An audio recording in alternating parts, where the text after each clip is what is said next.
वसुदेवसुतं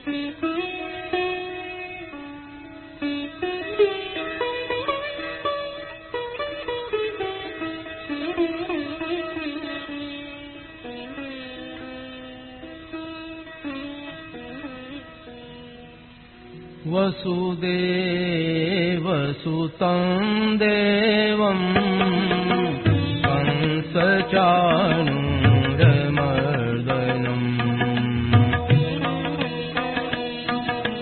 देवकी परमानन्दं कृष्णं वन्दे जगद्गुरुम्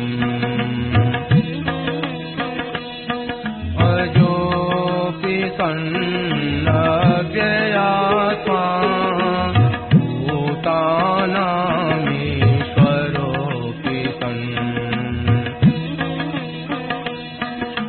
प्रकृतिं स्वामधिष्ठाय सम्भवाम्यात्ममायया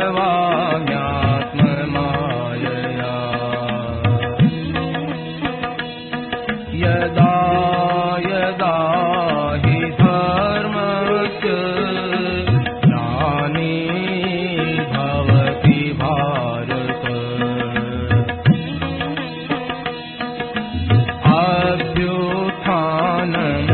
अभ्युत्थानमधर्मस्य तदात्मानं सृजाम्यहम्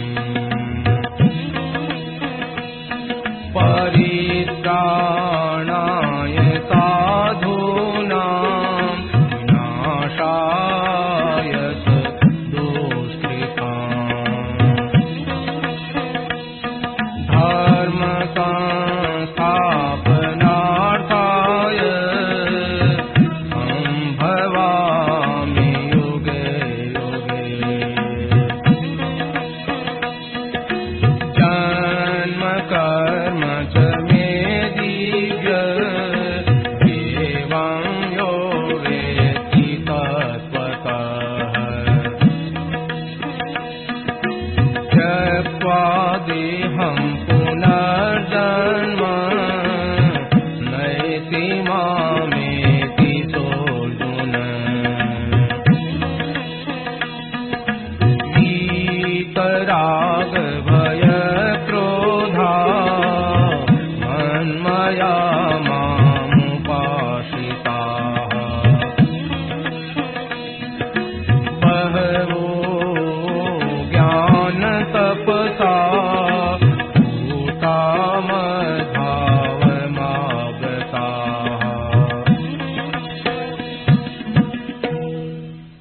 नारायण नारायण नारायण।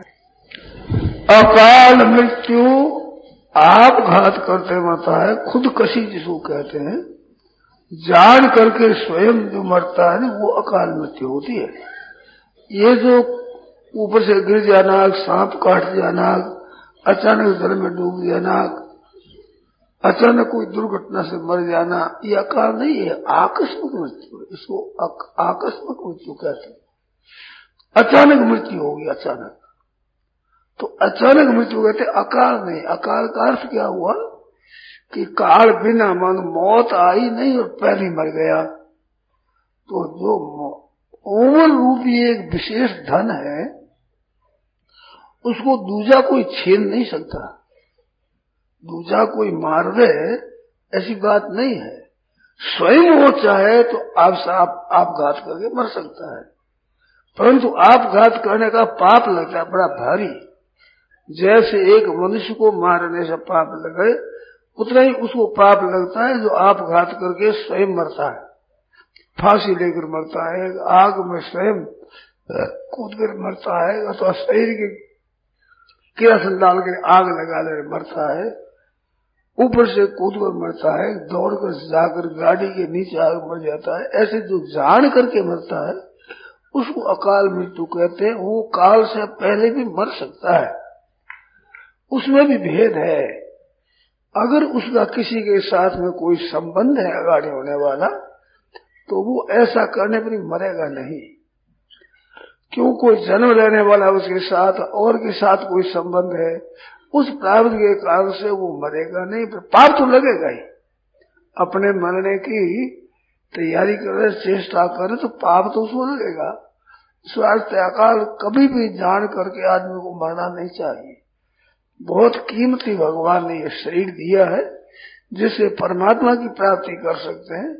ऐसे शरीर को जान करके नष्ट करना है, बड़ा भारी पाप लगता है। इस वास्ते अकाल मृत्यु उसको कहते हैं। ऐसे आकस्मिक मृत्यु होगी, सांप काट गया मर गया, अचानक गिर गया मर गया, अचानक रेल आ गया मर गया, इनको आकस्मिक मृत्यु कहते हैं।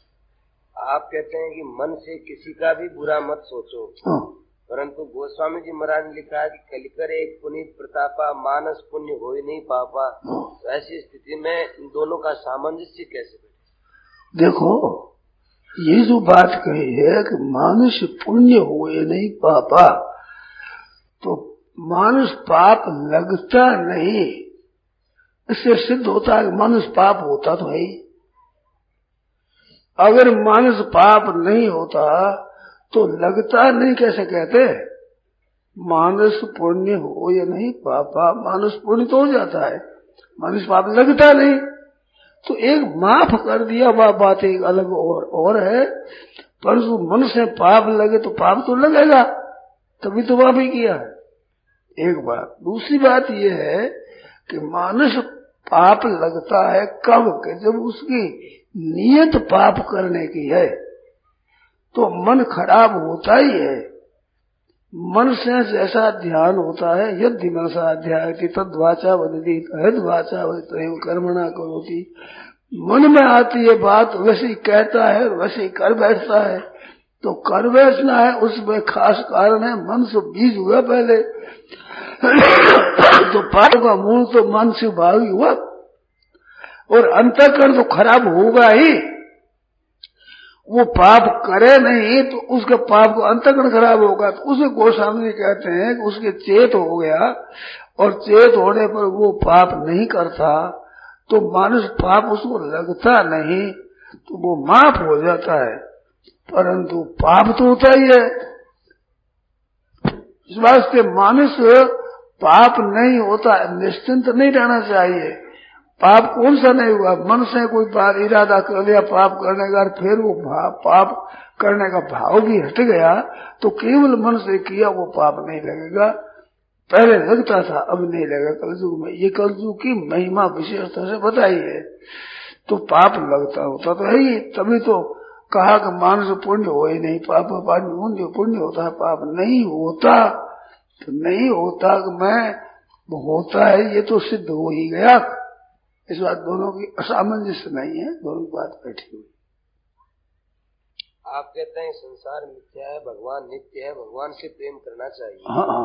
परंतु भगवान तो हमको दिखते नहीं है, संसार हमको प्रत्यक्ष दिखता है, तो मन तो इसी में खींचेगा। भगवान दिखे तो भगवान में खींच जावे, इसके लिए क्या करें? इसके लिए बात यह है कि जो संसार दिखता है ना, जिन इंद्रियों से हम संसार को देखते हैं, सुनते हैं, स्पर्श करते हैं, काम में लेते हैं, तो ये काम में और देखना किस शरीर से होता है। शरीर और संसार है एक जाति का। तो एक जाति के होने पर हम इंद्रियों के ज्ञान पर, बुद्धि के ज्ञान पर बहुत विश्वास करते हैं, इंद्रियों के ज्ञान पर विश्वास करते हैं, जो कि बड़ी भारी भूल है। इंद्रिया से सूर्य कितना दिखता है? छोटा सा दिखता है, परंतु छोटा ही है क्या सूर्य? हवाई जहाज होता है, दूर से दिखता है छोटा सा, और पास में बैठे तो सैकड़ों आदमी भीतर में बैठ जाए। तो आंख से दिखना होता सही नहीं होता। आंख से दिखना आंख से भी वृद्धि हो जाता, आंख से ही सही नहीं रहता, तो वास्तव में थोड़ा ही वो सही है। इंद्रियों से जैसा ज्ञान होता है वैसे पदार्थ होते नहीं है, वहम होता है। और जिस जात का संसार है उसी जात की इंद्रिया है, उसी जात का अंतःकरण है, ऐसे दिखता है। इनकी सिवाय आप देखो, अगर अंतःकरण को, बाह्यकरणों को दूर करके देखोगे तो संसार नहीं दिखेगा। जैसे गाढ़ नींद में संसार दिखता है क्या? जब इंद्रियां भी लीन हो जाती है, अंतःकरण भी लीन हो जाता है अविद्या में, गाढ़ नींद आ जाती है, उस समय संसार दिखता है? कभी दिखता तो नहीं, रहता ही नहीं, संसार रहता ही नहीं उस समय, रहता नहीं, ऐसी बात नहीं है। रहता है, दिखता नहीं है। देखो, गाढ़ नींद में ये भी ज्ञान नहीं होता कि मैं हूं। जैसे संसार नहीं दिखता, ऐसे अपनापन भी होने वाला होनापन नहीं दिखता। तो नींद से जगता है तो मेरे को ऐसी नींद आई, कुछ पता नहीं था। तो नींद के समय कुछ पता नहीं था, ये ज्ञान होता है ना। तो नींद के समय कुछ पता नहीं था और सुख से सोया, बड़ी सुख से नींद आई, तो स्वयं रहा है ना। तो स्वयं रहा है, उस समय में ये इंद्रिय अंतःकरण लीन हो गए। तो आपके रहने से भी पता नहीं लगा कि वो लीन हो गए। अगर संसार से नींद की तरह ही हट जाए और नींद न हो, ऐसी जागृत अवस्था परमात्मा दिखेंगे, मानो स्वयं से दिखेंगे। परमात्मा का अंश जीवात्मा, वो जीवात्मा है, वही परमात्मा को देख सकता है। इंद्रिया अंतःकरण नहीं देख सकते, क्योंकि ये है सब माया के कार्य। माया के कार्य से बाहर नहीं जा सकते, ये माया तक भी नहीं पहुंचते। तो माया से अतीत परमात्मा कैसे दिखेगा? और वो परमात्मा का अंश है, उसी अंश की इंद्रिया, उसी का अंश भगवान है, भगवान के अंश है स्वयं। तो इनसे रहित हो जाए, जैसे सुषुप्ति में हमें संसार ज्ञान कुछ नहीं रहा, ऐसे जागृत अवस्था में संसार से बिल्कुल विमुख हो जाए आप, और परमात्मा देखो तो परमात्मा दिख जाएंगे। अभी आंख से दिखने वाली चीज कान से सुनी जाती है क्या? कान से शब्द सुना जाता है, आंख से शब्द नहीं दिखता। इंद्रियां तो एक एक विषय को एक एक देखती है, परंतु स्वयं तो आप संपूर्ण इंद्रिया को जानते हो। ऐसे ही स्वयं आप परमात्मा को देख सकते हो, इंद्रियों से नहीं दिख सकता। अब दिखे ठीक है, दिखने में तो बच्चा अवस्था में खेल कूद ठीक दिखता है, तो फिर पढ़ाई क्यों करें? उसमें पढ़ाई का मतलब तो दिखता नहीं। बहुत ऐसी बातें हैं जो इंद्रियों से ज्ञान नहीं होता, दूसरा ज्ञान होता है। जैसे हमारी इंद्रियों से तो इंग्लैंड भी नहीं दिखता, चीन जापान भी नहीं दिखता। क्या वो देश नहीं है? इंद्रियों से नहीं दिखते। कहते उनका तो कागज पत्र आता है, अखबारों में नाम आता है। तो ऐसे भाई अखबारों में नाम जो हमारे देख रहे में झूठ लिख दिया, झूठ छाप दिया, उन अखबारों को तो मान लेते हो। और शास्त्र जो लिखे हैं महर्षि वेदव्यास जैसे महापुरुष, तत्व जीवन मुक्त विशेष कारक पुरुष, उन पुरुषों के लिखे हुए पुस्तकों को मानते नहीं। उनमें लिखा है ना परमात्मा है। क्या अखबार जितनी भी उनकी इज्जत नहीं है पुस्तकों की? आपके इंद्रिय जितनी भी इज्जत नहीं है उनके ज्ञान की? गलती है। और परमात्मा को जानने मानने वाले संत महात्मा है, उनमें कितनी विलक्षणता है। आपको एक बात बताओ, बहुत बातें में समझ नहीं आएगी, वो देरी हो जाएगी। एक बात बताओ, जैसे कोई अंग्रेजी का अभ्यास करता है तो अंग्रेजी का अखबार है, तारे वो पढ़ लेता है, और मेहनत नहीं करता, नहीं पढ़ता तो वो नहीं पढ़ सकता है। तो अंग्रेजी न पढ़ने वाले की अपेक्षा अंग्रेजी पढ़ने वाले में विशेषता होती है ना। ऐसे सच्चे हृदय से परमात्मा की तरफ चलने वाले संतों में विलक्षणता आती है, अलौकिकता आती है। उनके पास बैठे शांति मिलती है, उनकी बातों से शांति मिलती है। अगर परमात्मा मूल में न होते तो परमात्मा का भजन करने वालों में हमारी अपेक्षा विलक्षणता कहाँ से आती? और विलक्षणता दिखती है, मालूम होता है, असर पड़ता है, तो इसे सिद्ध होता है परमात्मा है। तो भाई जिस बाजार में जो चीज मिलती है उसी बाजार में मिलेगी। तो परमात्मा संत महात्माओं की उस बाजार में है, तो उन बाजार में जाएगा तो उसको पता लगेगा। अब जिस बाजार में जो चीज मिल गया ही नहीं तो वो क्या जाने? तो ऐसे परमात्मा से विमुख रहने वाले वे पुरुष नहीं जानते, पर जो परमात्मा को जानने वाले हैं, उनका संग किया और अभ्यास करते हैं, उनको इस बात का अविश्वास नहीं होता। तो परमात्मा दिखते हैं। सत्संग करने से, पारमार्थिक बातों को सुनने से, विचार करने से आपके भी शोक, चिंता, उद्वेग, भय मिटते हैं कि नहीं? सच्ची बात है। तो यहाँ इस रास्ते में ऐसी विलक्षणता है, तो वो बात आओ प्रकट होगी। और मैं संसार को मिथ्या नहीं कहता हूँ, परिवर्तनशील कहता हूँ। जो मैं नहीं कहता हूँ आप भी जानते हो। आप और माँ के जन्म में जब ऐसे थे क्या, तो बदलता है ये।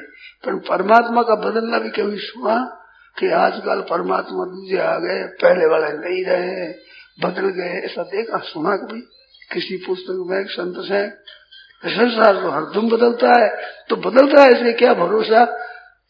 जो मुकदमा चलता है वो बदलता है, दूसरी बात सच्ची नहीं होती, झूठी हो जाती है। इस तरह से संसार को सच्चा मानना गलत है, परिवर्तनशील है ये। और परमात्मा बदलते ही नहीं। किसी भाई बहन ने सुना हो तो बताओ कि अमुक पुराण में लिखा है कि भगवान बदल गए, आजकल भगवान दूसरे हो गए। वो बदलता नहीं, संसार बदलता है। बदलता है उसका भरोसा मत करो, काम करो, भरोसा मत करो, और नहीं बदलने वाला का भरोसा करो। ये कहना मतलब होता है मेरा। कहते हैं परमात्मा की प्राप्ति के लिए आपने मौन साधन एवं सहज अवस्था के बारे में बताया है। हाँ, परंतु मौन साधन और सहज अवस्था, इन दोनों का हम भेद जानने में असमर्थ है। ठीक है। दूसरी बात यह है कि मौन साधन में हम केवल मन को ही चुप करना चाहते हैं, जबकि उसमें संकल्प विकल्प होते ही रहते हैं, वो कभी चुप होता नहीं। नहीं होता नहीं, ऐसा नहीं है, हमारे से नहीं होता। ठीक है। और वो जो मौन साधन है, तो उसमें आपका क्या तात्पर्य है, और सहज अवस्था है उसमें क्या तात्पर्य, जिसको हम समझ सकें और अपने मन को रोक सकें? देखो, मौन अवस्था तो अवस्था में रहती है, और सहज अवस्था मौन अवस्था से अतीत है। स्वाभाविक उस मौन रहना नहीं पड़ता, मन को चुप करना नहीं पड़ता, वो सहजावस्था स्वाभाविक है। आप ही जानते हो सहजावस्था क्या, थोड़ा ध्यान दें। जागृत अवस्था होती है, स्वप्न अवस्था होती है, सुषुप्ति अवस्था होती है, मूर्छा अवस्था होती है, ऐसा आप जानते हो। ये अवस्थाएं होती है, तो जागृत में स्वप्न और सुषुप्ति नहीं है, और सुषुप्ति में जागृत और स्वप्न नहीं है। एक एक अवस्था में दूसरी अवस्थाएं नहीं है, परंतु आप सब अवस्थाओं में रहते हैं। आपको जागृत, स्वप्न, सुषुप्ति और मूर्छा, इन बातों का आपको ज्ञान है, तो आप अवस्थाओं से अतीत है। जो अतीत होता है वो सब अवस्थाओं में रहता है, और किसी अवस्था में बंधता नहीं। ऐसे संसार की उत्पत्ति, स्थिति, प्रलय सब अवस्था में रहता है, वो परमात्मा बंधता नहीं किसी में ही। ऐसा वो परमात्मा है, उसकी प्राप्ति है, वो सहजावस्था है। अब उस सहजावस्था की प्राप्ति के लिए क्या करे, तो संकल्प विकल्प रहित तो हो जाए। कहते वो नहीं पाते हैं, कोई अर्ज नहीं, परवाह नहीं। आप भगवान में मन लगाओ, और उसका अगर अनुभव करना चाहो तो थोड़ी सी लगन उधर हो कि हम इसको अनुभव करना चाहते हैं, ऐसी लगन हो, और फिर आप चुप हो जाओ। मन में संकल्प विकल्प हो तो ये मन में हो रहे हैं। आप हो ना जो तीनों अवस्थाओं से अलग हो, मूर्छा बताई 4 अवस्था से आप अलग हो, तो संकल्प विकल्प से भी आप अलग हो। संकल्प भी तो होता है, बनता है, मिटता है, पैदा होता है। आप पैदा होते हो, मिटते हो क्या? आप तो रहते हो। तो आप इनसे अलग हुए, वो अलग आप है, उस अलग आप में आप स्थित हो जाओ। कैसे हो जाए कि चुपचाप बैठ जाओ, कहत ऐसे नाक से वायु को छोड़ो 4, 5, 10 बार करके, फिर बाहर श्वास करके चुप हो जाओ, तो क्षणिक शांति आपको मिलेगी। संकल्प रहित अवस्था आपकी हो जाएगी। थोड़ी सी देर करके देखो, हर एक की हो सकती है। तो आप कर नहीं सकते, ये नहीं है, उस अवस्था के करने की लगन नहीं है। लगन लग जाएगी तो हो जाएगी। यही पर यही कर सत्य सनेहु, सोते ही मिलतन कस संदेह। सत्य लगन हो तो हो जाएगी। और जो भाई ऐसा करना चाहे तो फिर पूछ लेना मेरे से, ऐसा हो सकता है, होता है ऐसा, मान लो ये बात। नहीं तो समाधि कैसे लगती है? जागृत, स्वप्न, सुषुप्ति, मूर्छा, इनसे अलग होती है समाधि। वो कैसे लगती है? और समाधि व्युत्थान दोनों जिस प्रकार से प्रकाशित होते हैं, उस प्रकाश में संकल्प विकल्प कहाँ है? जैसे प्रकाश के अंतर ये सब शरीर दिखते हैं, तो सब शरीरों का आना जाना चलना फिरना जिस प्रकाश में होता है, उस प्रकाश तत्व में मनुष्य है क्या? प्रकाश में आते जाते हैं, परंतु प्रकाश में जनता रहती है क्या? प्रकाश के अंतर्गत रहते हुए प्रकाश में नहीं है। ऐसे ज्ञान में ये अवस्थाएं नहीं है। जानने में आती है अवस्था अलग अलग होती है। जैसे नफा और नुकसान का ज्ञान होता है, जन्म और मरण का ज्ञान होता है, ज्ञान में क्या फर्क है? आपने ध्यान दे दूंगा, इतना नफा हुआ, नुकसान हुआ, ज्ञान हुआ, परंतु आपका ज्ञान जानकारी है। जानकारी में क्या नफा और क्या नुकसान है? जानकारी में क्या जन्म है, क्या मरण है? जानकारी में क्या संयोग और वियोग है? जानकारी जो चीज है वो एक अलग है। जैसे वो जानकारी अलग है, ऐसे आप स्वयं उससे अलग है। ऐसे अपने आप से स्थित होकर देखोगे तो वो दिखेगा, ऐसे नहीं दिखेगा। मिला हुआ है ना। अध्येत्री वर्ग मध्यस्थ पुत्राध्ययन लिखा है। जैसे कई बालक हैं, वे पाठ करते वेद का। एक पिता गया मिलने के लिए, तो वो ध्वनि बोल रही है, उस ध्वनि में सब लड़के बोल रहे हैं। उसमें मैं उस पिता का लड़का वो भी उस ध्वनि में बोल रहा है, परंतु साथ में बोलने पर वो पिता पहचान नहीं सकता कि ये मेरे बेटे की आवाज है। ऐसे उस परमात्मा तत्व का बोध है। ये संपूर्ण के साथ मिला हुआ होने से, इनसे अलग न होने से आप जान नहीं सकते। सबको सुनते हो, साथ साथ ध्वनि सुनते हो, तो पुत्राध्ययन की जो आवाज है उसको वो नहीं जान सकता। ऐसे संसार के घुल मिलकर रहते हुए उस अलग को आप जान नहीं सकते, परंतु अलग है। बेटे की आवाज तो अलग है ही ना, परंतु वो अकेला बोलेंगे जान लोगे नहीं जान बोलेंगे। तो उसको जानना हो तो सबको चुप कर उस एक को बोलेगा, जानना जाएगा। ऐसे संसार की इंद्रिया और अंतःकरण संसार को मिलाकर आप देखते हो, परमात्मा नहीं दिखते। इन सबको अलग करके देखो, दिख जाएंगे। कितने अलग करना हमारे को आता नहीं, कोई बात नहीं है, आता तो नहीं है, परंतु अलग होता है। आप सुषुप्ति में सबसे अलग हो जाते, आपका अभाव नहीं होता, और चीजों का अभाव होता है। अब हमारे ज्ञान हो गया, पर सुषुप्ति अवस्था में मेरे ज्ञान नहीं था ऐसा मानते हो। ये तो नहीं कि मैं नहीं था, सुषुप्ति में नहीं था ऐसा नहीं मानते हो। तो नहीं था ऐसा नहीं मानते हो, तो आप थे ऐसा सिद्ध होता है, परंतु उसे ज्ञान नहीं है। तो ज्ञान न होना है, ये है आपके अज्ञान अवस्था, ये है इंद्रिय अंतःकरण का मोह में फंस जाना, लीन हो जाना, और इससे अलग हो जाओगे तो दिखने लग जाएगा। तो भाई ऊंची अवस्था है वो।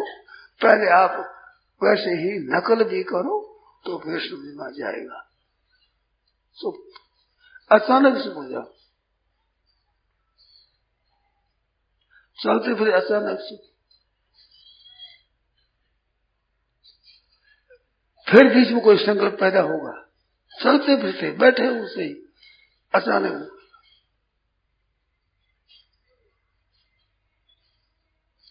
ये चुप साधना है, ये उस सहज अवस्था की तरफ ले जाने वाली है। पहले से करो, दिन में 10, 20 बार, 50 बार, 100 बार कर दो, अचानक से हो जाओ, कुछ दिन में मत करो। बड़ी सीधी सरल बात है, करके देख लो। अभी बैठे, अभी करके देख लो, अभी अभी।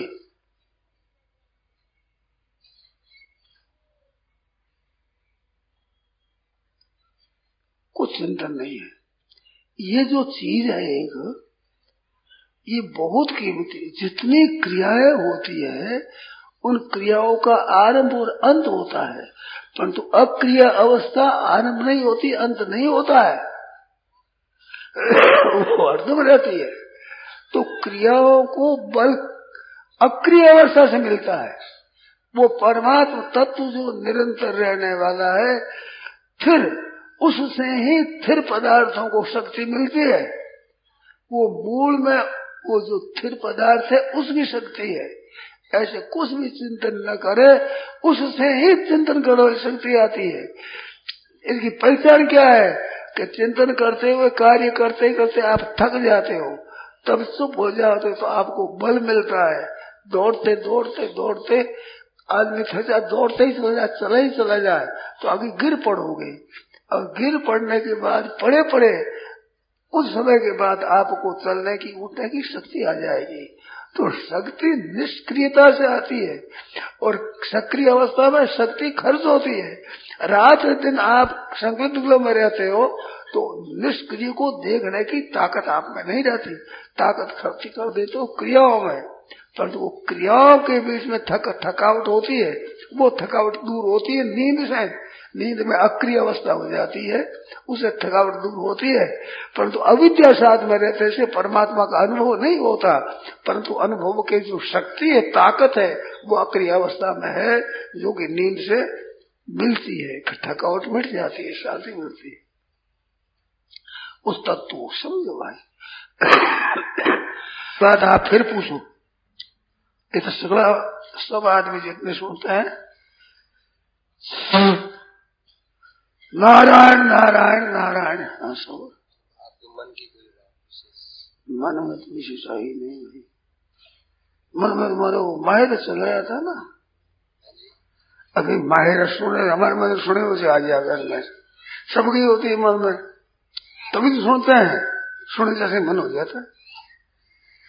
तो उसी मन में आई ठाकुर जी की बात। वो कितने अपने हैं, कितने नरसिंह जी की गर्ज करते हैं। बोलो नरसिंह जी तो गर्ज माया जी की है, ठाकुर जी की गर्ज नरसिंह जी की है क्या?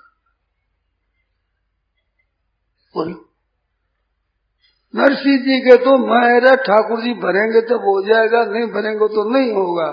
क्या नरसिंह जी न होने से ठाकुर जी घाटा पड़ जाएगा? ये दया से ही भक्तों पर दया करते हैं, अपनी दया से ही परवश करते हैं, नहीं तो हमारे बिना ठाकुर जी क्या पड़ा है साहब। स्वार्थ में तो सकल जग माही, सुपने प्रभु परमार्थ नाही। अरे हे तो रही तो जग जुग उपकारी, बिना स्वार्थ करने वाले, दो उपकार करने वाले भगवान और भगवान के भगत, इनको हम क्या दे सकते हैं बताओ? क्या दे सकते हैं हम कुछ नहीं दे सकते। हमारे पास है क्या जो भगवान को और भगवान के कोई प्यारे उसे दे भगत, उसको क्या दे सकते हैं? कोई चीज ऐसी नहीं हमारे पास, तो भी ये कृपा करते हैं। कारण बिना कृपा करने वाले हैं। श्रीमन नारायण नारायण नारायण श्रीमन नारायण श्रीमन। ठहरो अभी नहीं है, ये तो आरंभ होता है, मंगलाचरण होगा। श्रीमन नारायण नारायण नारायण श्रीमन नारायण श्रीमन नारायण नारायण नारायण। राम राम राम। अभी तो देखो व्याख्यान शुरू है, ये प्रश्नों का उत्तर दिया है। अब नारायण नारायण उच्चारण करके बात सुनावे। मेरे को कहा तुम सुनाओ, तुम क्या सुनाओ? अब तो मन में आएगी वही सुना देंगे। आप कोई पूछ लो तो वो सुना दे, नहीं तो जो आ जाए वही सुना दे। अभी ये नहीं है कि व्याख्यान पूरा हो गया, अब तो व्याख्यान शुरू होता है। थोड़े से बैठो, अगर सुनना हो तो बिराजो, और जल्दी जल्दी जाना हो तो मर्जी आपकी है। नारायण नारायण नारायण नारायण नारायण। पराकृष्ण बंधम परम ब्रह्म राघवे सौंदर्य सार सर्वस्व वंदे हो। प्रपन्न पारिजाताय तूत्रैकपाणये ज्ञानमुद्राय कृष्णाय गीतामृतदुहे नमः।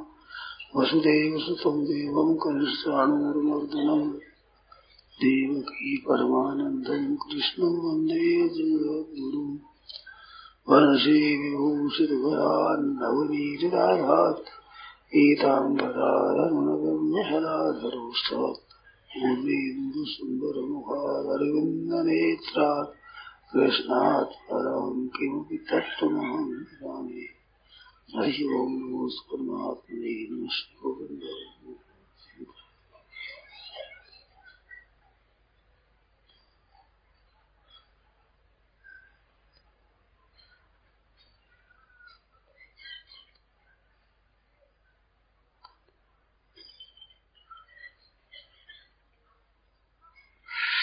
नारायण नारायण नारायण नारायण। कोई प्रश्न के लिए कहा था, याद दिलाने के लिए। एक तो नियोग कलियुग में निषिद्ध है, एक रजस्वला के दोष, और एक स्त्री के लिए पुनः विवाह निषिद्ध है मगर भटकने से नाता बेहतर, ऐसा हुआ है। इसके विषय में कोई शायद आपने कहा होगा, याद दिलाने के लिए। मानो एक सज्जन ने मेरे से कई प्रश्न किए। उनके कहते हैं मेरे कई प्रश्नों का उत्तर जानने की इच्छा है। ऐसे कर वो सज्जन आए थे, बहुत से प्रश्न पन्ना पन्ना के लिखा हुआ। वो दर्शन मेरे से कहा तो पूछा, तो उन्होंने कई प्रश्न किए। उनमें से मैंने कहा भाई सभा में आप कोई पूछो, याद दिला दो तो मैं उसे सभा में विवेचन कर दूं। शंकाओं कई गांव के होती होगा, तो उसमें से कई प्रश्न हैं जो आपने कहा था वो तो याद दिलाते हैं। उसमें ये पूछा, विधवा विवाह की बात पूछी।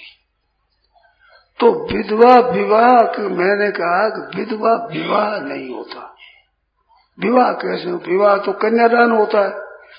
पिता ने तो कन्यादान कर दिया और लेने वाला मर गया, अब कन्यादान कौन करे?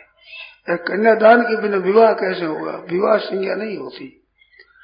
लेने वाला भी ले सकता है पर स्त्री को देने का अधिकार नहीं है उसको। स्त्री की दे दे ये अधिकार नहीं है।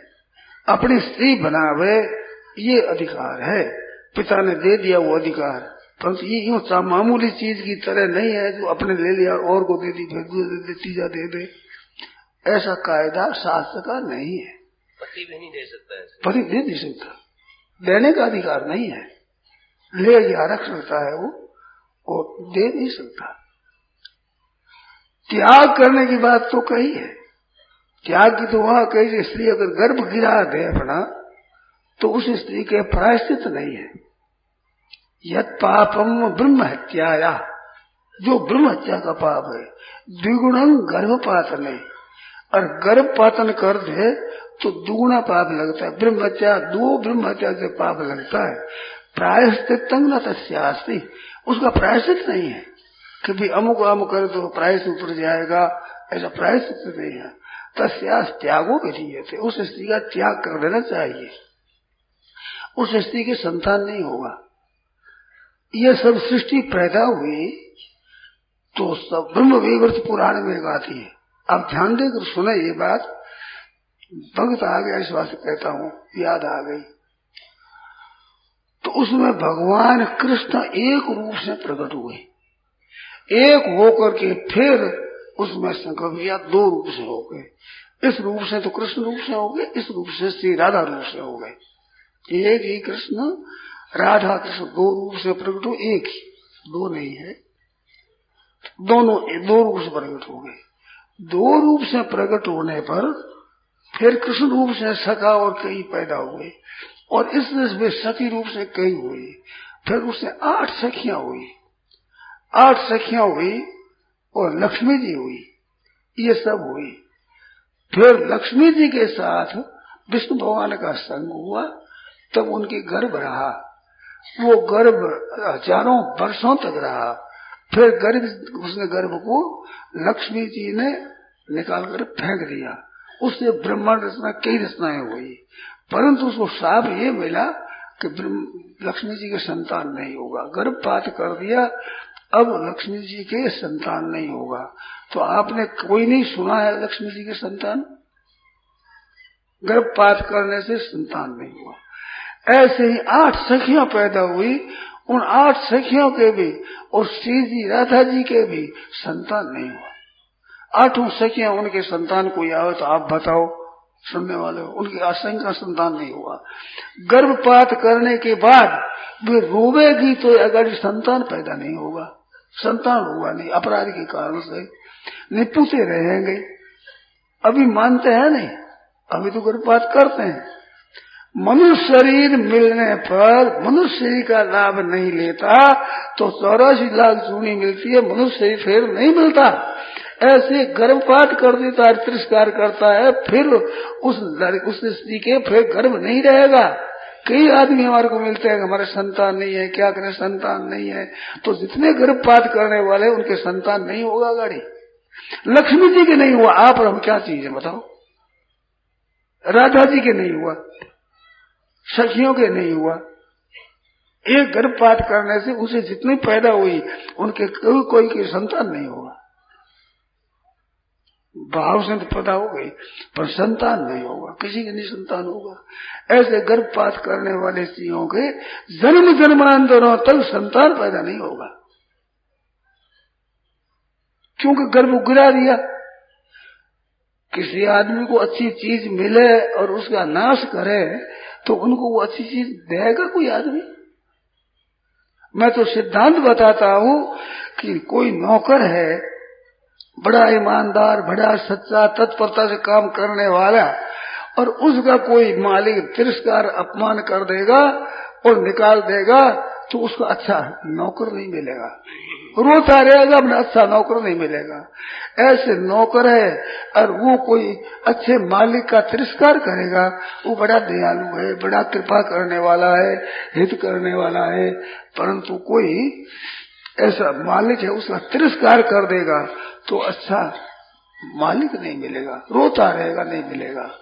ऐसे अच्छे संत महात्मा है और उनसे जो लाभ लेता है तो लाभ हो जाता है, परंतु अपमान करके तिरस्कार कर देता है, ठुकरा देता है तो अच्छे महात्मा उसको नहीं मिलेंगे। जल है कड़ में बहता है, खोलकर छोड़ दिया ऐसे ही ढूंढता है और अपन परवाही नहीं करता है तो बिना पानी के उसको दुख पाना पड़ेगा। ऐसे बढ़िया बढ़िया भोजन में जूठन छोड़ दिया, ऐसे तिरस्कार कर दिया तो वक्त पर भोजन नहीं मिलेगा, अन्न नहीं मिलेगा उसको। अच्छी अवस्था मिली है उसका तिरस्कार किया तो वो अवस्था फिर नहीं मिलेगी। अच्छा संग मिला है, तिरस्कार करता है, अपमान करता है तो अच्छा संग उसको नहीं मिलेगा। जो भगवान की दी हुई चीज है उसका अपमान और तिरस्कार करता है तो उसको चीज नहीं मिलेगी। तो गर्भ गिराने वाला वो गर्भ कैसे रहेगा, कैसे भगवान देंगे उसको? मनुष्य शरीर का लाभ नहीं लेगा तो मनुष्य शरीर पीछा कैसे मिलेगा? दुर्लभो मानुष हो रही है। तो जो परमात्मा बढ़िया चीज हमारे को देते हैं, ठीक के लिए देते हैं, उसका जान जान करके नाश करते हो, फिर ऐसी मिल जाएगी जयराम जी, फिर मिलने की नहीं है। मिलेगा कितना आदर किया तुमने जिसे फिर मिले। ऐसे जो कोई अच्छी चीज मिलती है उसका आदर करो, भगवान की कृपा मानो तब तो ठीक, और उसका तिरस्कार करो, अपना ऐसे ही गिराओ, नष्ट कर दो और उसको मिलेगा। ये जो बड़े डॉक्टर होते हैं, कईयों का गर्भपात करते हैं, उनके संतान होगा इस जन्म में तो पूर्व के कारण से शायद हो जाए, आगे नहीं होगा। गर्भ गिराते हैं कैसे होगा संतान? फिर रोवेंगे। हमारे सामने आते हैं, कई भाई आते हैं, बहना आती है कि कोई उपाय बताओ, तो हम तो जानते नहीं, शुद्ध हम है नहीं, छू मंत्र कर दे हो जाए उसकी। कई महात्मा होते हैं बेटा दे दे, हमारे आता नहीं, हमारे बेटा तुम्हारे क्यों दे, हमारे चेला ही बढ़ाएंगे। कहीं अगर बढ़ाना है तो तुम्हारे को बेटा क्यों देंगे, हमारे चेला बढ़ाएंगे। बेटा हमारे हाथ की बात नहीं, समझेगा कि हम तो दे नहीं सकते। कोई महात्मा दे देता है, भाई महात्मा की कृपा है, वो दे दे, कोई दे सकता है, नहीं दे उनकी मर्जी है। परंतु जो नाश करता है गर्भकार लड़कों का, उसके घर का नहीं होगा। कोई चीज मिले बढ़िया और उसका नाश करोगे वो चीज नहीं मिले। एक बार, दो बार, तीन बार मिल जाएगी, माँ बाप दया कर दे देंगे, पर फिर नहीं देंगे उसको। मिठाई मिठाई दे दे और खावे नहीं तो पेशाब की नाली में फेंक दे तो उसको मिठाई देंगे माँ बाप? दया काल से कोई एक बार दो दे दे, मतलब बार बार नष्ट करे तो थप्पड़ गिरेगा। विधवा विवाह की बात चल रही है तो अब ऐसे इस बात की वो बात बीच में आ गई, विधवा का विवाह नहीं होता, विवाह होता ही नहीं। तो उस भाई ने कहा कि वो जगह जगह भटकती फिरे तो तुम एक स्वीकार कर लेना, अच्छा है। ये मैंने कहा था, ये ऐसा नहीं कहता हूँ कि विधवा विवाह कर ले, एक जगह ही रहे, अपना ब्रह्मचर्य का पालन करे। विचित्र बात एक बताओ है, पुरुषों के लिए ब्रह्मचारी दो तरह के बताए गए, एक नैष्ठिक ब्रह्मचारी होते हैं, एक उपकुर्वाण ब्रह्मचारी होते हैं। तो नैष्ठिक ब्रह्मचारी होता है वो जन्म से भीष्म जी की तरह ब्रह्मचारी ही रहे, तो उसका बड़ा महत्व बताया है। परंतु स्त्रियों के लिए एक बात बताई, उसके 5, 7, 10 बालक हो जाए और विधवा होने के बाद ब्रह्मचर्य रहे तो नैष्ठिक ब्रह्मचारी की गति को प्राप्त होगी। वो विधवा होने के बाद अपना ब्रह्मचर्य रख करके धर्म का पालन करे तो नैष्ठिक ब्रह्मचारी की गति होगी उसकी। 5, 7 बालक ही हो गए, भले हो जाओ, विधवा होने पर अपने धर्म का ठीक पालन करती है। कितना ऊंचा महत्व है। और करेगी क्या? अगर दूसरे के जा करके छोरा पैदा करेगी तो क्या करेगी, क्या होगा उसके? और ब्रह्मचर्य रखे तो कितनी विचित्र बात है। बालक हो गए हमारा 5, 7, अब विधवा हो गई तो ठीक अपने वेद का पालन करे, नैष्ठिक ब्रह्मचारी गति उसको होगी। इतनी विलक्षण बात है, इतनी अलौकिक बात है। मनुष्य शरीर विषयों के लिए नहीं मिला है, यही तन कर फल विषय न भाई, इस शरीर का फल विषय नहीं है। अब मर गया तो मैं तो पुरुषों से कहता हूं तो विवाह मत करो। पुरुष से संतान न हो तो पिंड पानी देने के लिए दूसरा विवाह कर सकते हैं, पर बाल बच्चा है, पुरुषों को भी नहीं, स्त्रियों को भी नहीं करना बढ़िया है। त्याग की महिमा हर एक क्षेत्र में है, भोग की महिमा नहीं है। भोग से नष्ट होता है शरीर, फायदा नहीं होता, अपना भी दूसरों का, दुनिया का, सबका अहित ही अहित होता है। भोगी के द्वारा किसी का उपकार नहीं होता, योगी के द्वारा उपकार सबका होता है, जान में अनजान में सभी, भोगी के द्वारा नष्ट नहीं होता। तो विधवा विवाह ये संज्ञा नहीं होती। वो मैंने कही थी कि जगह भटकती फिरे वेश्या की तरह, बस बस एक किसी को स्वीकार कर ले तो भी अच्छी बात, इसको मैंने कहा था, वो मैं अच्छी बात कही थी। दूसरी बात बताई कि जैसे पांडव पैदा हुए तो ये मंत्र दिया था दुर्वासा ऋषि ने, उस देवताओं से संतान पैदा हुई। इस तरह से कहते हैं देवर से सूत्रोत्पत्ति होती है, पति मर जाए तो देवर से, वो भी उसकी सासू है, वो बड़े पुरुष कहते हैं। तो ऐसी पहले एक विधि थी, नियोग कहते हैं उसको, नियोग करने की। तो वो आज कोई करे, वो आज नहीं है, कलयुग में नियोग करना मना किया है। वो केवल संतान उत्पत्ति के लिए ही एक रात की छूट दी है, फिर उम्र भर बहन बेटी की तरह ही है। ऐसा है नियोग की विधि। वो तेल लगा लेना, ऐसा कर लेना, कुछ नियम कर लेना, कई बातें हैं, उससे नियोग से सुतोत्पत्ति शास्त्र में आती है। पर कलयुग में मना है वो, क्योंकि कलयुग में ऐसा मन नहीं रख सकेंगे कि एक बार फिर मन रह जाए बस में, तो कलयुग में वो बताया है। ऐसे कलयुग में संन्यास लेना भी मना बताया। ऐसे पितरों को पिंड दिया जाए, उसमें स्मृतियों में आता है मांस का पिंड दिया जाए तो पितरों की तृप्ति होती है, परंतु कलयुग में मांस से पिंड नहीं देना चाहिए, निषेध लिखा है। बहुत सी बातें कलयुग में कलिवर्ज्य प्रकरण है, कलयुग में ऐसा नहीं करना चाहिए। तो ऐसे देवर अधिक से संतान की उत्पत्ति करना कलयुग में निषेध है, नहीं करना चाहिए। ऐसी बातें थी। रजस्वला का दोष, रजस्वला का दोष तो होता ही है। रजस्वला होती है उसके शरीर मात्र से गंदगी निकलती है। देखो हम बच्चे थे, पढ़ते थे, तो हमें कामना रहती है भाई हम पास हो जावे, अच्छे हो जावे, ऐसे। तो एक अच्छे संत थे, सूर्योदय उनकी सिद्ध था, वो कह देते थे बात, सूर्योदय से कहते बात ठीक निकलती थी। तो भोजन कर रहे थे तो मैंने एक बात पूछी, तो ये कहते हो भोजन करते मत पूछो, सूर्योदय की बात भोजन करते पूछोगे तो नाश होगा। क्यों? इस समय में प्राणों से पता होता है सूर्योदय का, तो प्राण से भी ये सूर्य नाड़ी है, चंद्रमा नाड़ी है, ये सुषुम्ना नाड़ी है, कौन सी नाड़ी चल रही है अभी। तो स्वर उदय स्वर होता है, जिस समय में भोजन करते हैं उस समय में प्राण राक्षस होते हैं। क्या पिपासा प्राण से, भूख प्यास तो प्राणों की खुराक है, प्राण खाऊं खाऊं करते हैं, कोई पूछे तो नाश होगा उसे, वो खा जाएगा उसको भी। तो इस बार भोजन करते मत पूछो। तो संतों ने कही मेरे को बात होता था, भोजन करते समय तो सूर्योदय की बात मत पूछो, प्राण की पूछो तो खा जाएगा, तुम्हारा नुकसान होगा। तो जैसे भोजन करते समय प्राण भक्षण करते हैं, ऐसे रजस्वला के समय जहर निकलता है, वो खून में नहीं निकलता है, रोम रोम से निकलता है। उससे जहर रोम रोम से, इससे भी जहर निकलता है, जहरीली एक हवा पैदा होती है, जिससे वो अंदर जल पर जाती है तो बहुत नुकसान करती है, कई रोग पैदा करती है। ऐसी हवा निकलती है। वो उसकी छाया अगर सांप पर पड़ जाए तो सांप गंदा हो जाएगा, वो अंधा हो जाएगा। सांप को दिखना अंध है वो, ये भुजंग ऐसा है, अंधा हो जाता है, वो दिखना बंद हो जाता है।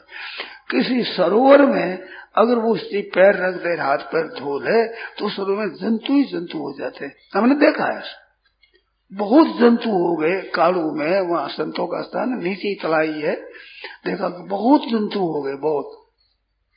अब क्या करें, तो जीव हो गए, तो कोई रजस्वला ने जाकर छू लिया है, बहुत जंतु हो गए। वो भी गंगा जल लेकर, गंगा जल डालने के बाद वो शांत हो गए और स्वच्छ हो गया, निर्मल हो गया शरीर। तो अशुद्धि शुद्धि का प्रत्यक्ष असर पड़ता है। ये पापड़ होते हैं, उन पर रजस छाया पड़ जाए तो पापड़ काले हो जाते हैं, ये तो बहनों माताएं जानती, ऐसे कुछ छिपी हुई बात नहीं है। पापड़ काले पड़ जाएंगे, पापड़ फिर शुद्ध नहीं रहेंगे, अच्छे नहीं रहेंगे, एकदम काला हो जाएगा। ऐसे छोटा बालक है कुछ दिनों का, और उस पर अगर छाया पड़ जाएगी, उसका सब शरीर लाल हो जाएगा, बीमार हो जाएगा, छोरा सब ऐसा हो जाएगा। तो इन पर रजस्वला का असर पड़ता है। इस बात से कहा रजस्वला ना तो दूसरे से बोले, ना अपने को दिखावे, ना दूसरे को देखे, एकांत में रहे, भजन करे, भगवान को याद करे, उसकी संतान अच्छा होगा। जो मनमाने ढंग से घूमती फिरती, उसका संतान भी कपूत होगा, माँ बाप को भी नहीं मानेगा वो, ऐसा होगा। क्योंकि उसने अपना रजस्वला पर संबंध है, उसको ठीक तरह से पालन नहीं किया, तो अच्छा संतान कैसे होगा? शास्त्र की आज्ञा से होगा। अब कहते हमारे दो हम दूर, हमारे दो तुम्हारे होगा। तो पहले जो ब्याह होता है उसमें जो स्त्री पुरुष का आकर्षण होता है, स्त्री का पुरुष के प्रति, पुरुष का स्त्री के प्रति, वो आकर्षण से छोरे पैदा होंगे, कपूत पैदा होंगे, बड़े लंठ पैदा होंगे। क्यों? काम वासना से ही पैदा किए।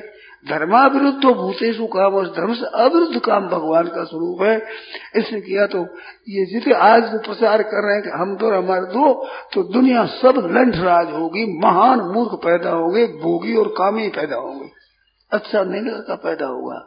अच्छे अच्छे संत हुए, महात्मा हुए हैं, वे भी अंतिम गर्भों में हुए। गृहस्थों के पीछे पीछे बच्चा होता है ना, उसमें सात्विकता होती है, वो धर्म को मानकर करते हैं सब काम, उनका बड़ा बढ़िया होगा। और पहले अंधे होकर संग करते हैं, उसमें कोई पैदा होगा तो वो खराब ही खराब पैदा होगा। तो आपके दो होते हैं, सब दुनिया मात्र का महान पतन होगा, हिंदू समाज का पतन हो जाएगा, महान पतन हो जाएगा। इस वास्ते भाई संयम से रहो तो अच्छी बात है, और नहीं रहो तो महान नुकसान, आपका नुकसान है, दुनिया का नुकसान है, सबका लोक और परलोक में नुकसान। यहाँ ये नुकसान सिवाय कुछ फायदा नहीं है। तो रजस्वला को बड़े संयम से रहना चाहिए। रजस्वला होती है, उसको शास्त्र में पुष्पवती कहा है। जैसे फल लगता है ना, तो वृक्ष के पहले भी आता है क्या? फूल आता है, और फूल के पीछे फल लगता है। जितने फल लगते हैं किसी बेली के, वृक्षों के, बोर आते हैं, आंबो मोरियों के, आंबो मोरियों में आम के बोर आ गया, तो अब क्या है? आम आएगा, तो फूल के पीछे फल आता है। इस तरह से जब रजस्वला होती है उसको पुष्पवती कहते हैं, फूल आ गया है, अब फूल आ, अब फल आएगा, अब इसे संतान होगा तो संतान होना शुद्ध अवस्था हो जाए 4 दिन के बाद, उसके बाद उसकी संतान होगा तो वो विधि से संतान होगा, उसे अच्छा होगा। और केवल काम वासना से होगा लड़का होगा तो वासना वाले होगा, अच्छा संतान नहीं होगा। तो विधि विधान से रहना चाहिए। जो बहना स्त्री धर्म में हो जाए, रजस्वला हो जाए, बड़े संयम से शांति से रहना चाहिए, जिससे अच्छे होंगे। रजस्वला होती है फिर गर्भवती होती है तो उसके मन में कई तरह की इच्छाएं पैदा होती है। बालक होता है, जब गर्भ में आ जाता है बालक होता है, ये मिट्टी खा जाती है, मेट खा जाती है और सूर का पत्थर वो खा जाती है। बहुत खाने की मन में आती है, फल खाने की मन में आती है और देखने की मन में आती है, वहां जाए वहां देखे वहां देखे वहां देखे। सीता जी जब गर्भवती थी उस समय भगवान राम जी का गढ़ी कहा कि मैं ऋषि मुनियों के दर्शन करना चाहती, जाऊं वहां पर, ऐसी बात कही। तो भरत जी महाराज के तो भरत जी तो मूर्छित हो गए, सीता के त्याग की बात सुनने से मूर्छित हो गए। लक्ष्मण जी महाराज तैयार हो गए, कहा बड़ा जोर से हम कहीं बात का निरादर मत करना, निराकरण मत करना, हम कह जैसे करना, तेरे को माननी पड़ेगी, मेरे जोर दिया। तो लक्ष्मण जी देख सके तो ऐसी क्या बात है, कब मैं भगवान की बात को टाला, कैसे कहा ये, तो फिर ये ले गए। वो कारण क्या था कि लक्ष्मण जी को सीता जी ने उन मारीच के समय हिरण के पीछे भगवान गए तो उसके पीछे कटु जबान कही है। लक्ष्मण जी को कहा है कि तुम भरत का सिखाया हुआ है और इसके पति मर जाए तो मैं रख लूं, तुम ऐसी बात करते, ऐसी बहुत कड़ी बात कही है। तब वहां दुखी हो गए, दुखी होकर के वहां राम जी के पीछे गए तो वो दुख दिया हुआ था, इस वास्ते सीता के त्याग का इतना दुख नहीं हुआ क्योंकि सीता ने पहले कड़वी जबान कह दी। वो कह देने के कारण से वो सह सके सीता जी का वियोग, नहीं तो लक्ष्मण जी सह थोड़े सकते। भरत जी मूर्छित हो गए, पहले त्याग की बात सुनते ही मूर्छा ही आ गई। तो लक्ष्मण राम जी ने समझा कि ये नहीं कर सकेगा काम, फिर लक्ष्मण जी को कहा। तो लक्ष्मण जी गए सीता जी को छोड़ने के लिए, तो वो गर्भवती थी, उससे बालक था, इस बात छोड़ने के लिए मेरे को रोने लग गए, वहां खड़े होकर के जा रहे तो रो रहे। सीता जी कहती भैया तुम रोता क्यों है लक्ष्मण, एक मैं भी तो आया हूँ ठाकुर जी को छोड़ करके, मैं जानती हूँ कि तू ठाकुर जी का वियोग नहीं सह सकता, रो रहा है, तो रो मत, अपन जल्दी चलेंगे पीछे।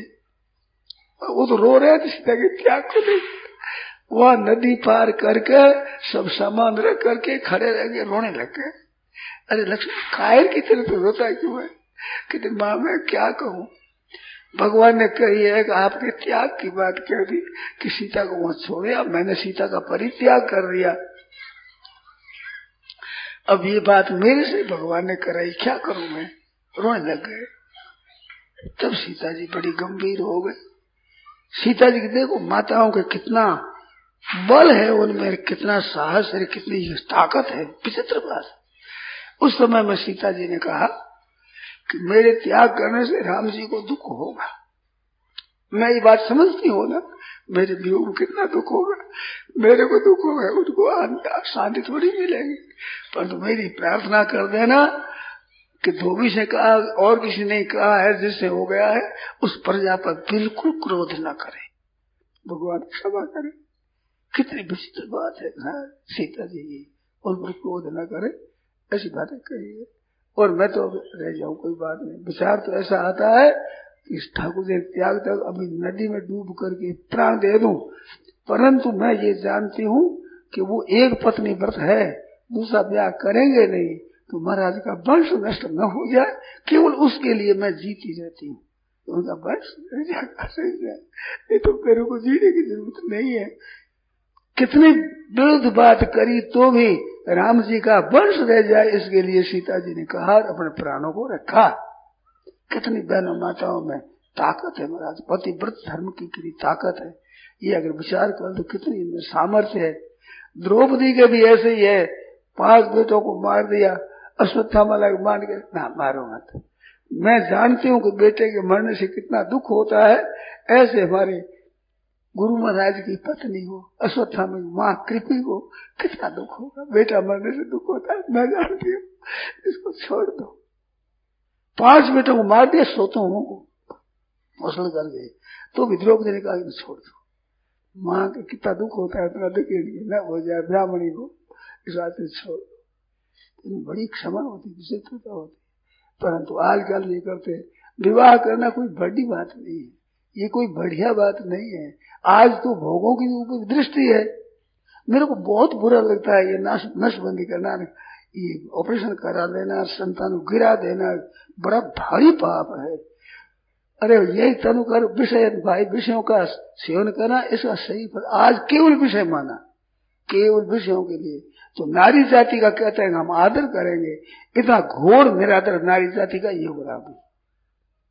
और क्या काम किया आप इतने बैठे हो, मेरे को फिर कह देना, अभी हो तो अभी कह देना कि नारी जाति का और क्या है सिवाय भोग, और क्या है साहब। कुमारी छोरी बड़ी हो जाए तो गोली दे दो अथवा गर्भ गिरा दो, विवाहिता भी हो जाए तो गर्भ गिरा दो गोली दे दो, विधवा हो तो गोली दे दो तो गर्भ गिरा दो। केवल भोग सामग्री स्त्री रह गई है, स्त्री का कोई आदर नहीं है, महान तिरस्कार। आप बताओ, इतने बैठे हो भाई बहन, कोई बताओ कि नारी जाति का महान तिरस्कार है, ये मातृशक्ति है। और मां नहीं बने तो इसकी कोई इज्जत नहीं है, इज्जत मां की है। और मां बनना कर दे बंद, केवल भोगों की खान है, पैर की जूती की तरह है, कोई काम की नहीं है। स्त्री का कोई आदर है ही नहीं। स्त्री का आदर मां बनने में है, मां बनना बंद करो फिर स्त्री का निरादर हुआ, महान निरादर। आज कहते हैं स्त्री का आदर करेंगे हम, ऊंचा ये झोल का आदर करेंगे, क्या करें, निरादर है, तिरस्कार है।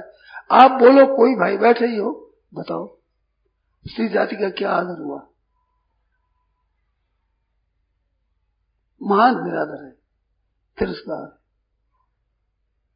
ब्रह्मचर्य का पालन नहीं कर सकते, बहन और भाई सब कुछ चाहे ब्रह्मचर्य का पालन करे। हमें तो आश्चर्य आता है, कुत्तों की निगाह रखनी हो तो काती काती में निगाह रखो, फिर 11 महीने में कोई बात नहीं। गधे की निगाह रखनी हो तो एक सावन के सावन में निगाह रखो, फिर कोई बात नहीं। और मनुष्यों की निगाह रखो तो 12 महीना निगाह रखो। कुत्तों से गधा से नीचे हो गए मनुष्य, ये संयम नहीं रख सकते। ऑपरेशन कराओ अथवा नसबंदी करो, नहीं तो रह तो सकते नहीं आप, ना बहना ना भाई लोग।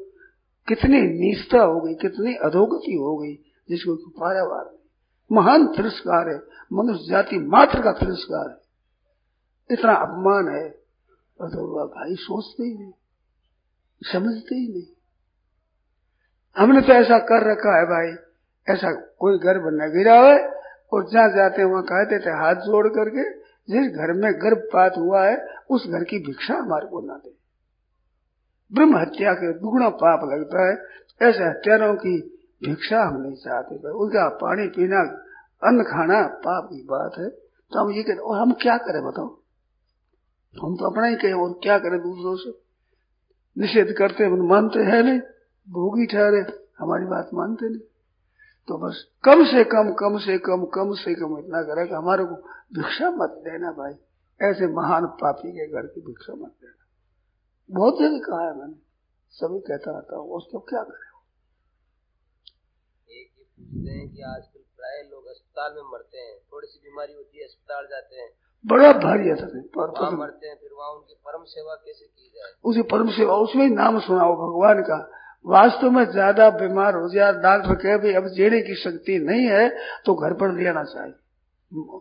अस्पताल में मर देने से बड़ी दुर्गति होती है। उद्राम सर में एक बहन जो भजन ध्यान सत्संग करती थी, अस्पताल में मर गई, भूतनी हो गई, और उसने कहा है परंपरा से बात मेरे पास पहुंचेगी, स्वामी जी को कहना कि मेरी सदगति कर दें। ये मेरे पास समाचार आया और मैंने भी उसकी विचार कहा भी किस तरह से सदगति हो जाए, गया श्राद्ध करा दो। तो वहां मरती है, उसमें प्राय प्रेत भूत बनते हैं, अशुद्ध जगह। गंगा जी के किनारे जाकर मरो, प्राण दो, तीर्थ में वो तीर्थ में न जाकर महान मजरार मानसर अंडार जहाँ चलता है और ऐसे ऐसे खराब खराब आचरण वाले आदमी रहते हैं अशुद्ध अवस्था में, वहां मरेगा तो उसकी दुर्गति होगी, इसमें संदेह नहीं। इस वास्ते अस्पताल में रोगी को मत भेजो, जिसमें भी कहते भी अब ठीक नहीं होता, देखा ज्यादा बीमार है तो अस्पताल में भेजो ही नहीं। अस्पताल में हो तो वहां से लिया वो घर पर और कीर्तन सुनाओ, गंगा जल दो, तुलसी जल दो, गंगा जल दो और कीर्तन सुनाओ। अगर भला चाहते हो, नहीं तो उसकी दुर्गति होगी, बेचारे नरकों में जाएगा वो। तो स्वयं सेवा करो, ऐसे करो, उनको बचाओ, किसी तरह से बच सके तो बचाओ। महान पतन की बात, महान दुर्गति की बात। अस्पताल में जाते तो इसलिए कि शरीर को आराम मिले। शरीर को तो आराम मिले, शरीर वाले की क्या दशा होगी, और शरीर को आराम नहीं मिलेगा। जितना आराम मिलने वाला है बिना अस्पताल भी मिलेगा, और अस्पताल जाएगा तो सूरों की तरह भीतर में चलेगी, शांति मिल नहीं सकती।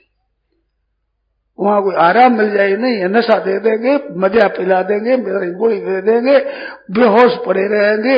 वो उसको आराम कहो तो आप कह दो बोले बेहोशी है। इस बेहोशी के सिवाय डॉक्टरों के पास कोई शांति देने की बात नहीं है। हमने देखा है, बहुत वर्षों की बात है, कोई 50 वर्ष हो गया होगा, कलकत्ते में रहता था। एक बाई बीमार थी, अवस्था तो वो छोटी थी परंतु बीमार थी, मरणासन थी। तो हम गए तो वो चेहरे पर देख मालूम होता है बड़ा भारी दुख हो रहा है, बोल तो सकते नहीं, ऐसा मालूम हुआ। हमें जाकर कीर्तन किया, उसका चेहरा खिल गया, वो अशांति मिट गई, फिर तो मर तो गई, शरीर तो चला गया, परंतु हमने देखा है कीर्तन पास में सुनाया तो चेहरा शांत हो गया, मन मिल शांति मिले तो कीर्तन से नहीं, भगवान के कीर्तन से होगी। यह हमारा अंतिम मलेरिया हो गया हमारा। मैं और नाथ दोनों साथ में थे, तो एक दिन उनको आओ, एक दिन मेरे को आओ, बुखार आता था, अंतिम मलेरिया। तो उसमें उल्टे, गैस और पेशाब साथ में उल्टी, साथ में पेशाब, साथ में टट्टी, अंतिम मलेरिया है। और मेरे को आकर कहा, जोशी जी महाराज थे वैद्य, वहां आकर कही, संस्कृत में कुछ बातें करी, तो कहते कि हम तुम्हारे को सुई लगा देंगे, तुम नहीं लगाओ तो सुई पटक करके जबरदस्ती लगा देंगे। मैंने वैद्यराज नमस्ते, यमराज सहोदर है, यमराज के भाई हो, वैद्य हो गए, यम तो प्राण हरता है, आप प्राण धन को भर देते महाराज, नमस्कार है आपको। ऐसे मिलोन किया, तो ऐसी अवस्था थी। और वैद्य ने कह दिया कि 48 घंटा तक जी सकते हैं, अगाड़ी जीने की उम्मीद है नहीं, और मरने की पूरी पूरी संभावना है। तो आपस में बात करें डॉक्टर, देखो छोड़े बात करो, छिपाने की क्या बात है। ना तो कोई विधवा होने वाली है, ना सोरा रोने वाला है, क्या मर जाएंगे। विधवा होने वाली पीछे रांड हो जाएगी बेचारी, क्या करे। जोखिम बिकी हुई है खूब मौज से, क्योंकि इसलिए बात है 48 घंटा आखिरी है, मर जाएंगे पहले, पर 48 घंटे का बाद नहीं जिएंगे, तो अच्छी बात है। शेर जी थे गोरखपुर, फोन किया, उनको बुलाए, महाराज दूर से हंसता ही हंस रहा है, खूब जोर से हंस रहे हैं। हम तो परे बीमार शेष हंस रहे। ये दशा है, संतों की बात ही न्यारी है महाराज, संतों की राम साधन से गिर जाए। तो हमारे को ले गए, फिर चलो गोरखपुर चलो, वहां लेके ठीक हो गए। अब जो वर्ष 48 वर्ष से ज्यादा हो गया, 48 घंटा था, 48 वर्ष से ज्यादा वर्ष हो गए। अच्छी से देखो तो वर्ष जाने से जी जाए कोई, और वे डॉक्टर बचा दे, संभावना नहीं है। मरने वाला मरेगा, डॉक्टर को जाए तो मरेगा, यहाँ रहते ही मरेगा, कभी भी बचने का है ही नहीं। अगर डॉक्टरों में बचाने की शक्ति हो तो उनके माँ बाप को, लुगाई स्त्री को, बच्चों को तो मरने नहीं देगा वो।